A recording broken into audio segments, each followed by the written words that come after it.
Everyone, आज trigonometry का एक डिफरेंट सा क्वेश्चन लेके आई हूँ आपके लिए, जिसमें आपको दिया है पी एन इक्वल साइन की power N theta plus cos की power N theta, where N is greater than और इक्वल टू 1, और आपको प्रूव करना है P3 minus P5 upon P1 equal P5 minus P7 upon P3। तो LHS और RHS को प्रूव करने के लिए आपको क्वेश्चन में ज़्यादा कुछ नहीं दिख रहा है, लेकिन सारा कुछ आपको क्वेश्चन में ही दिया हुआ है। देखिए किस तरीके से आप इसको कर सकते हैं। जो आपकी PN की वैल्यू है, इस PN की वैल्यू में आपको N की जगह पर पहले 3 फिर 5 फिर 1 रखना है और आपको अपना LHS सॉल्व करना है। हम दोनों साइड एक साथ भी कर सकते हैं, मैं आपको सेपरेट दोनों तरफ से करना बता रही हूँ। देखिए सबसे पहले आप LHS को नीचे लिख सकते हैं P3 minus P5 upon P1। अब देखिए P3 मीन्स जहाँ जहाँ क्वेश्चन में आपको N दिया हुआ है वहाँ पर आपको N की जगह पर 3 लगाना है। ये हम एक साथ सॉल्व करेंगे ब्रैकेट्स में डाल के। P3 का मीन्स हुआ साइन की पावर 3 यानी sine cube theta plus cos cube theta, minus P5 का मतलब हुआ sine 5 theta plus cos 5 theta.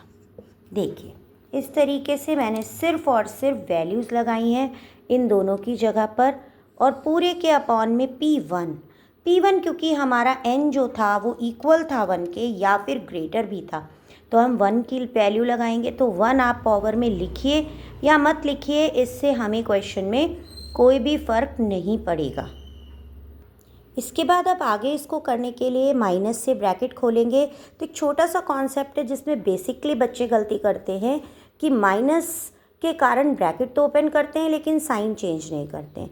तो ये हमारा बाद वाले स्टेप में माइनस के कारण साइन चेंज होगा, और ये sign cube theta plus cos cube theta, यहाँ पर माइनस से दोनों साइन चेंज हो जाएंगे और साइन 5 थीटा, और ये भी प्लस की जगह प्लस माइनस माइनस होता है तो ये हो जाएगा। डिनोमिनेटर जो आपका है वो एज इट इज़ जो डिनोमिनेटर है वो डिनोमिनेटर ही रहेगा। अब इसमें आपको करना क्या है, साइन को साइन के साथ रखना है और कॉस को कॉस के साथ रखना है। देखिए कैसे रखना है, साइन क्यूब थीटा, बस साइन चेंज नहीं होगा क्योंकि हम एक ही साइड आ रहे हैं, minus sine 5 theta plus cos cube theta minus cos 5 theta. Denominator में हम कुछ भी नहीं करेंगे, sine theta plus cos theta. अब ऊपर वाले में से यहाँ पर आपका साइन क्यूब थीटा कॉमन आ रहा है, बच रहा है 1 माइनस साइन स्क्वायर थीटा, और यहाँ पर कॉस क्यूब थीटा कॉमन आ रहा है, बच रहा है आपका 1 minus cos square theta. Denominator same है।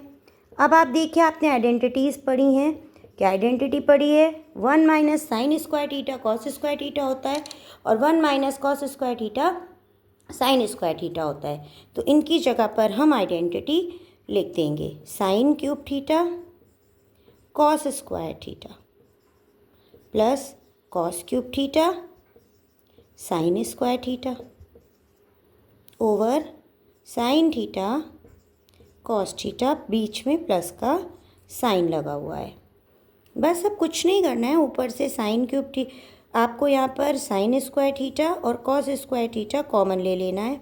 ब्रैकेट में बचा, देखिए कॉस स्क्वायर थीटा कॉमन आ गया और यहाँ पे 3 में से 2 पावर कॉमन आ गई तो 1 पावर यानी साइन थीटा बचा। सेम यहाँ पर साइन स्क्वायर थीटा कॉमन आ गया तो 1 बची पावर कॉस थीटा आ गया। नीचे डिनोमिनेटर आपको दिख रहा होगा कि डिनोमिनेटर भी वही है जो हमारा ऊपर न्यूमरेटर है। हम इस पार्ट को कट करेंगे तो ये वैल्यू आ गई sign square theta cos square theta. इसी तरीके से हम RHS को सॉल्व करेंगे और RHS को सॉल्व करने के बाद इक्वल कर देंगे। देखिए हमने वही काम किया है, इस बार हमने साइन में 5 था P5 तो 5 लगाया और पीछे की तरह बिल्कुल 7 लगाया, नीचे 3 पावर लगाई। अब फिर से ब्रैकेट ओपन करेंगे और ब्रैकेट ओपन करके इनको कॉमन निकालेंगे। देखिए मैंने ब्रैकेट ओपन किया और ब्रैकेट ओपन करके साइन को साइन के साथ और कॉस को कॉस के साथ रखा। अब यहाँ पर से साइन 5 थीटा कॉमन निकालेंगे और यहाँ कॉस 5 थीटा कॉमन निकालेंगे। ये देखिए, इस तरीके से कॉमन निकालना है। किसी भी क्वेश्चन को करने के लिए पैनिकनेस की ज़रूरत नहीं है। बोर्ड एग्ज़ाम है, आप इजीली, अगर आपकी प्रैक्टिस अच्छी है, आप मैथ्स में ध्यान दे रहे हैं, तो आप कोई भी काम आराम से कर सकते हैं। 1 minus sign square theta cos square theta होता है और 1 minus cos square theta sine square theta होता है। तो हम इनकी जगह आइडेंटिटी अप्लाई करेंगे। देखिए, आफ्टर अप्लाइंग आइडेंटिटी आपके पास sine 5 theta cos square theta plus cos 5 theta sine square theta है। दोनों में से आपको sine square theta cos square theta common आता दिखेगा। जब आप कॉमन निकालेंगे तो यहाँ ब्रैकेट में 5 में से 2 बाहर निकाला तो 3 पावर बची, और साथ में कॉस स्क्वायर तो पूरा पूरा हमने कॉमन ले लिया था। सेम यहाँ पर साइन तो कॉमन आ गया, कॉस की क्यूब पावर बची, और आप देख पा रहे हैं कि जो हमारा ब्रैकेट बचा है वो सेम डिनोमिनेटर जैसा है। तो डिनोमिनेटर और न्यूमरेटर में ब्रैकेट कट हो जाएगा और जो हमारी वैल्यू बच रही है दैट इज़, यही हमारा आंसर है। देखिएगा, पिछली बार LHS में भी हमने यही निकाला था।